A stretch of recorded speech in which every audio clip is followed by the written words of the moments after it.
Que a graça do Senhor Jesus Cristo, o amor de Deus o Pai e a comunhão do Espírito Santo estejam com todos nós, agora e para sempre. Muito estimados irmãos e irmãs do Salvador Jesus, o texto escolhido para esse culto de encerramento, nós já ouvimos, mas vou ler outra vez. É de Atos, capítulo 2, versículos 42 a 47. E perseveravam na doutrina dos apóstolos e na comunhão, no partir do pão e nas orações. Em cada alma havia temor, e muitos prodígios e sinais eram feitos por meio dos apóstolos. Todos os que criam estavam juntos e tinham tudo em comum. Vendiam as suas propriedades e bens, distribuindo o produto entre todos à medida que alguém tinha necessidade. Diariamente perseveravam unânimes no templo, partiam pão de casa em casa e tomavam as suas refeições com alegria e singeleza de coração, louvando a Deus e contando com a simpatia de todo o povo. Enquanto isso, o Senhor lhes acrescentava dia a dia os que iam sendo salvos. Até aqui as palavras.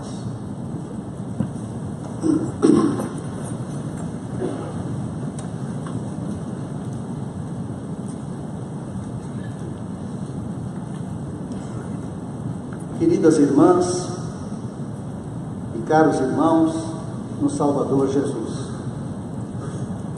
vocês talvez devem ter observado que durante toda essa convenção eu permaneci retraído, sem me manifestar, seja na discussão das moções, na apresentação dos relatórios e nos demais debates e discussões.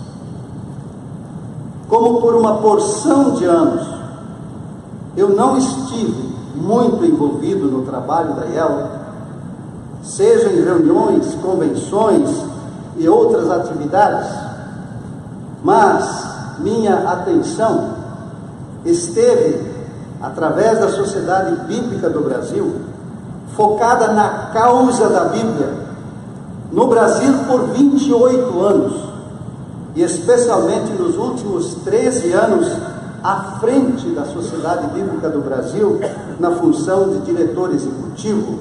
Esta Sociedade Bíblica que é a maior operação bíblica no mundo. E simultaneamente estive focado também na causa da Bíblia no mundo, sendo membro da diretoria mundial das Sociedades Bíblicas por 6 anos, e ao mesmo tempo presidente da Comissão Mundial de Políticas de Tradução da Bíblia, e depois por mais 6 anos presidente da diretoria mundial das Sociedades Bíblicas Unidas, que representa 147 sociedades bíblicas nacionais no mundo, mas que cobrem mais de 200 países em todo o mundo.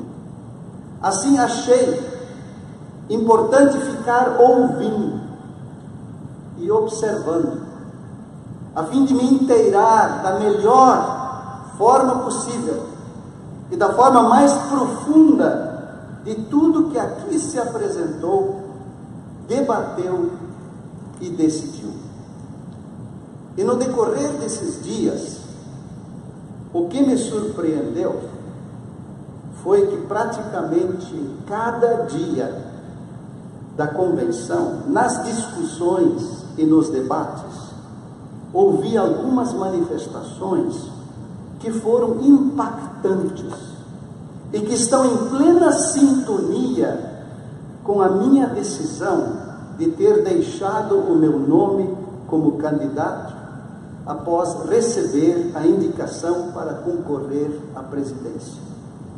Não sei se consigo repetir exatamente as frases literalmente que aqui foram manifestadas. No entanto, o seu sentido foi mais ou menos este: queremos uma igreja missionária. Queremos uma igreja ativa e mais atuante na evangelização. Queremos uma igreja viva. Queremos uma igreja forte.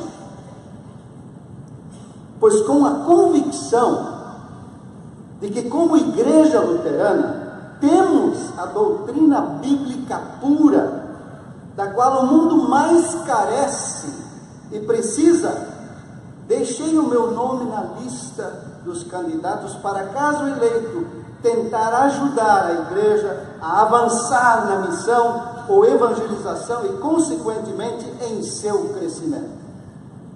E não há dúvida que o texto bíblico escolhido para a mensagem do culto de encerramento é um texto que, de forma sucinta, já traz a resposta para o desejo e a aspiração expressa por essas manifestações no decorrer da convenção e para o que me levou a ir até o fim no processo de eleições. Esse texto bíblico é uma gráfica descrição de atitudes e prioridades que brotam das pessoas que são incorporadas no corpo de Cristo, pelo poder do Espírito Santo, através da palavra de Deus, do santo batismo e da santa ceia. Ou seja, nosso texto bíblico dessa celebração de encerramento é uma descrição precisa das atitudes e prioridades da Igreja de Cristo, que a IEL sempre deveria buscar alcançar.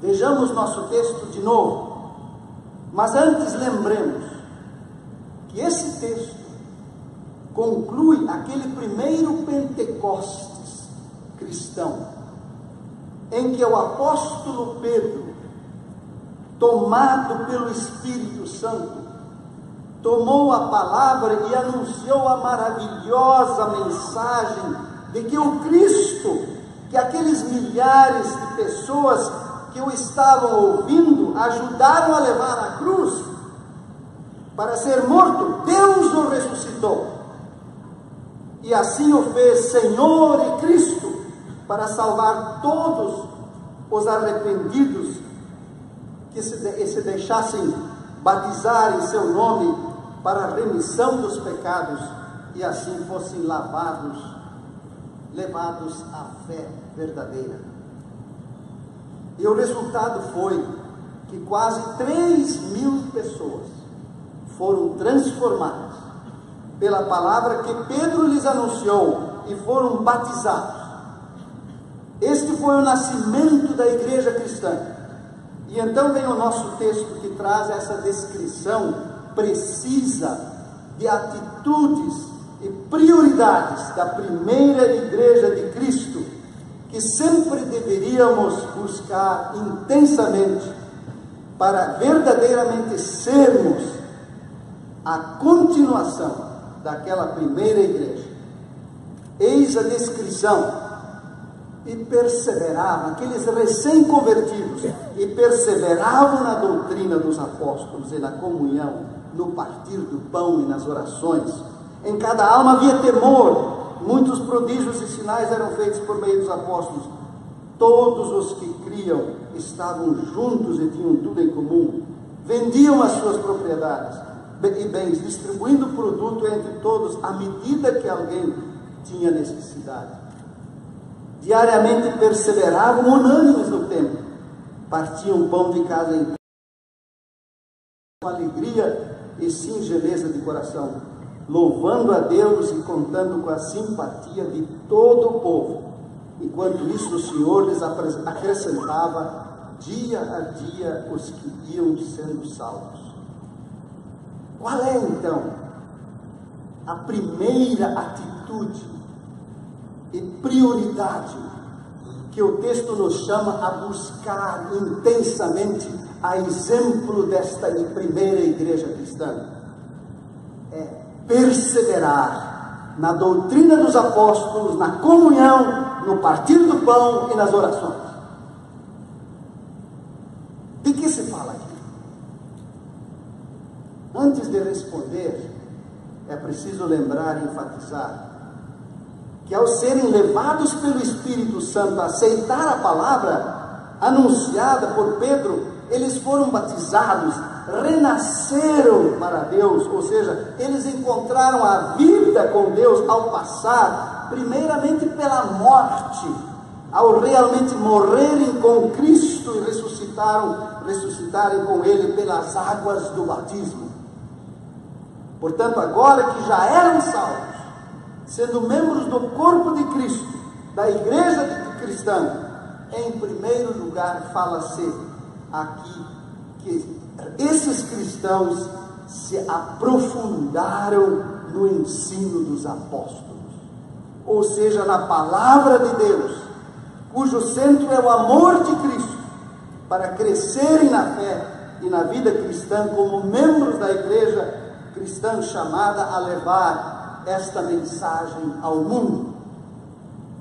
De que maneira perseveravam ou se aprofundavam na doutrina dos apóstolos? Como ainda não havia um Novo Testamento, eles se reuniam ao redor do Novo Testamento vivo, que estava diante deles, nas pessoas dos apóstolos, que eles transmitiam a mensagem bíblica, mostrando claramente que as profecias do Antigo Testamento se cumpriram na vida e obra de Jesus Cristo. E eles também relatavam todas as coisas que Jesus começou a fazer e a ensinar, falando o que haviam vivenciado com Jesus, e transmitiam os ditos, os discursos e as parábolas de Jesus para aquelas pessoas. Portanto, aqueles milhares de recém-convertidos, ao se aprofundarem na doutrina dos apóstolos, eles também viviam na comunhão cristã, em cultos, seja no templo ou de casa em casa, bem como participavam no partir do pão, ou seja, na Santa Ceia e nas orações, também no culto e de casa em casa. Assim como continua o texto, em cada alma havia temor, e muitos prodígios e sinais eram feitos por meio dos apóstolos, e diariamente perseveravam unânimes no templo, partiam o pão de casa em casa. Portanto, o estudo da palavra de Deus, ou doutrina dos apóstolos, a comunhão cristã e a participação na Santa Ceia não só ocorria no templo, mas também de casa em casa. Assim, firmados em Cristo, como bem resume o nosso tema do próximo quadriênio da Igreja Evangélica Luterana do Brasil, sua fé era avivada e crescia diariamente. Eis, irmãs e irmãos, esta é a primeira atitude e prioridade que o texto nos chama a buscar intensamente como igreja cristã, se realmente queremos ser a continuação daquela primeira igreja. Aí é preciso perguntar: é isso que caracteriza cada uma de nossas congregações e pontos de missão?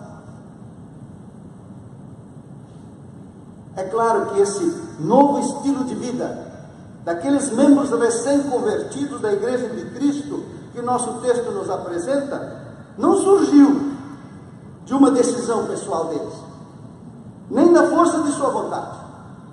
A multidão que é descrita nesse texto, em sua situação original, eram pessoas atoladas em uma condição pecadora, cujos sintomas e consequências eram totalmente opostas ao estilo de vida descrito nesses versículos. Por quê? É que antes de serem impactados e transformados pela mensagem de Pedro, essas pessoas, como quaisquer pessoas em sua própria vida, inclusive hoje, eram pecadoras, que se enchiam em sua própria arrogância, sendo muito orgulhosos para ouvir qualquer instrução profética ou apostólica. Eles até apoiaram e acompanharam quando Jesus foi levado para a cruz para ser crucificado. pois eram pecadores, desde o nascimento, egoístas e individualistas resistentes, determinados a andar sozinhos. Eram pecadores que procuravam evitar ou esquivar-se do culto e de Deus, e em vez disso colocavam a sua confiança em si mesmo ou em coisas deste mundo. E tudo isso resultava em alienação, o afastamento de Deus, deles mesmos e de seus companheiros, a caminho da morte eterna. Aí, porém, veio a pregação de Pedro, seguida do batismo, e então ocorreu a transformação que nosso texto descreve. Agora, qual é a realidade de nossas congregações e nossos pontos de missão? Temos em todas elas realmente a perseverança na doutrina dos apóstolos, na comunhão, no partir do pão, nas orações, ou seja, estão elas realmente firmadas em Cristo? Há em todas elas realmente um plano claro e um trabalho sério com o propósito de levar todos, desde os pequenos até os idosos, a perseverar na doutrina dos apóstolos, na comunhão, no partir do pão e nas orações? Esse plano e trabalho só se restringe aos domingos? Ou também se estende para as casas, de modo que o aprofundamento na palavra de Deus possa ser mais intenso, bem como a comunhão, a Santa Ceia e as orações não sejam apenas esporádicas? E não esqueçamos o batismo.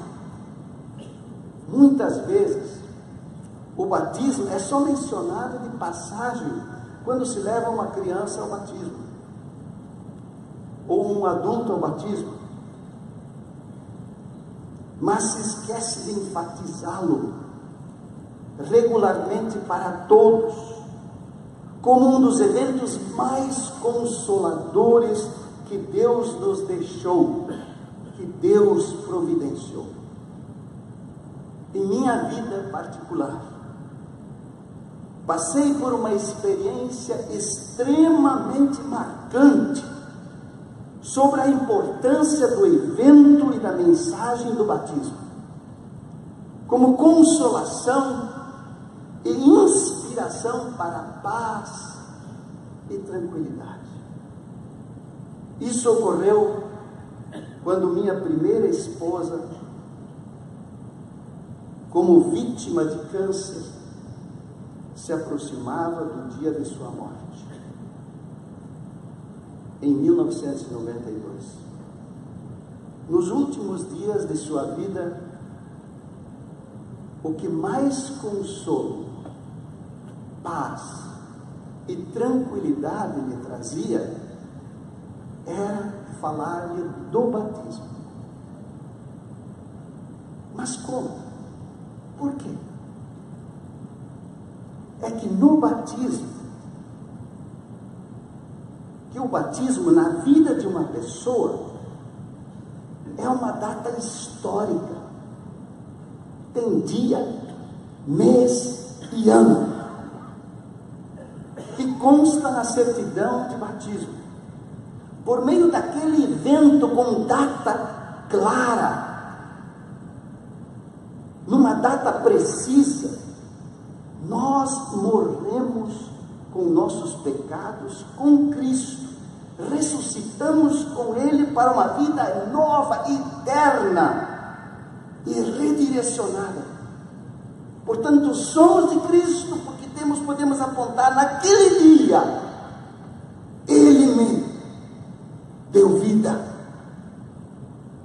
Ao lembrar isso, minha esposa, ela sentia-se tão consolada, que mesmo as pessoas que a foram visitar nos últimos 2, 3 dias de sua vida, que ficavam temerosas, o que eu vou dizer, eu não sei nem o que dizer, quando via, saíam alegres, vibrantes, porque recebiam uma mensagem de consolação eterna. Portanto, irmãs e irmãos, se queremos uma igreja viva, ativa e agressivamente missionária, precisamos nos debruçar sobre essa primeira atitude e prioridade que o texto nos chama a buscar intensamente, ou seja, levar toda a igreja a perseverar na doutrina dos apóstolos, isto é, na palavra de Deus, cujo coração é o amor de Cristo, e também na comunhão e nos sacramentos e nas orações. Precisamos com isso ficar firmados em Cristo, cristãos renascidos para uma vida nova e eterna, se voltam para a doutrina dos apóstolos, cuja fundação e centro sempre é Jesus Cristo. O dom do Espírito Santo concedido no batismo resulta em uma vida nova de comunhão na mesa do Senhor, pois o partir do pão aponta para o uso frequente da ceia do Senhor. E as orações enfatizadas aqui não eram apenas as orações que eram feitas num culto formal e público, mas toda a vida da comunidade cristã era um diálogo com Deus e um desejo incansável pela sua presença. Firmados assim em Cristo, sem dúvida estaremos em linha com a primeira igreja cristã, fundada naquele dia de Pentecostes. E agora, qual é a segunda atitude e prioridade? Esta, na verdade, brota naturalmente, uma vez que a primeira seja realmente bem conduzida, ou seja, usar as bênçãos pessoais recebidas da parte de Deus, inclusive materiais, para o benefício daqueles que estão carentes e têm necessidade ao nosso redor. Esta é a segunda atitude e prioridade que o texto nos chama a buscar intensamente. Na verdade, cristãos verdadeiros não são consumidos pela riqueza ou pela busca de riquezas, mas livremente procuram maneiras e oportunidades para usar os bens materiais que Deus lhes concedeu, para o benefício daqueles que têm necessidade. Nosso texto mostra isso claramente, pois diz que aqueles cristãos convertidos e batizados vendiam as suas propriedades e bens, distribuindo o produto entre todos à medida que alguém tinha necessidade.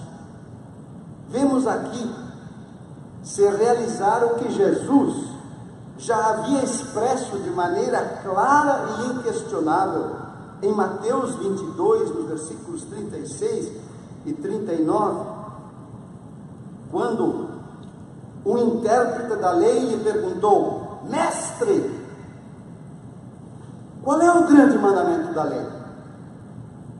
Jesus respondeu: ame ao Senhor, seu Deus, de todo o seu coração, de toda a sua alma, de todo o seu entendimento. Este é o grande e primeiro mandamento. E o segundo, semelhante a este, é: ame o seu próximo como você ama a si mesmo. Ame o seu próximo como você ama a si mesmo. Portanto, quando a palavra de Deus ou a doutrina dos apóstolos é ensinada em sua pureza, e este ensino é acompanhado da comunhão e do partir do pão, ou seja, da ceia do Senhor e das orações, a igreja, isto é, os membros da igreja, firmados em Cristo, voltam-se para as pessoas necessitadas e compartilham com elas as bênçãos que Deus lhes concedeu. De modo que ocorre o que lemos no versículo 47 de nosso texto: eles passam a contar com a simpatia de todo o povo. E agora é preciso novamente perguntar: isto é uma realidade marcante em nossas congregações? E mais, isto é uma realidade na vida dos membros de nossas congregações. É visível e perceptível que as pessoas necessitadas no entorno das congregações e pontos de missão e dos seus membros são ajudadas em suas necessidades. É claro, como ainda temos em nós a velha natureza, ou seja, a tendência pecaminosa, todos nós e todos os membros de nossas congregações sofrem da tentação de segurar as bênçãos para si, bênçãos materiais para si, e talvez ajudar um pouco a família. Por isso mesmo é fundamental que é preciso haver um trabalho intenso no compartilhamento do amor de Deus em Cristo, através do estudo e meditação da palavra, ou seja, na doutrina dos apóstolos, acompanhado da comunhão cristã, da Santa Ceia e das orações, para que, a exemplo de Cristo, nossos corações e os corações de todos os cristãos sob nosso cuidado, firmados em Cristo, se abram para o mundo. Assim, estimadas irmãs e caros irmãos, vidas alimentadas pela palavra de Deus e dos sacramentos, que então passam a realizar serviço santificado, nunca ficam sem causar impacto neste mundo. E isso nos leva ao ponto culminante de nosso texto.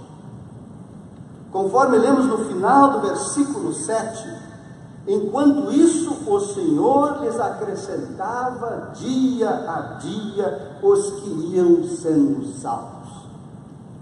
A conduta alegre dos novos cristãos que foram convertidos pela pregação de Pedro e a seguir batizados, e então perseveravam na doutrina dos apóstolos, na comunhão, no partir do pão e nas orações, seja em culto público de casa em casa, foi tal que desfrutavam do favor de todas as pessoas que o Senhor Deus usou, e eles lhes acrescentava dia a dia os que iam sendo salvos.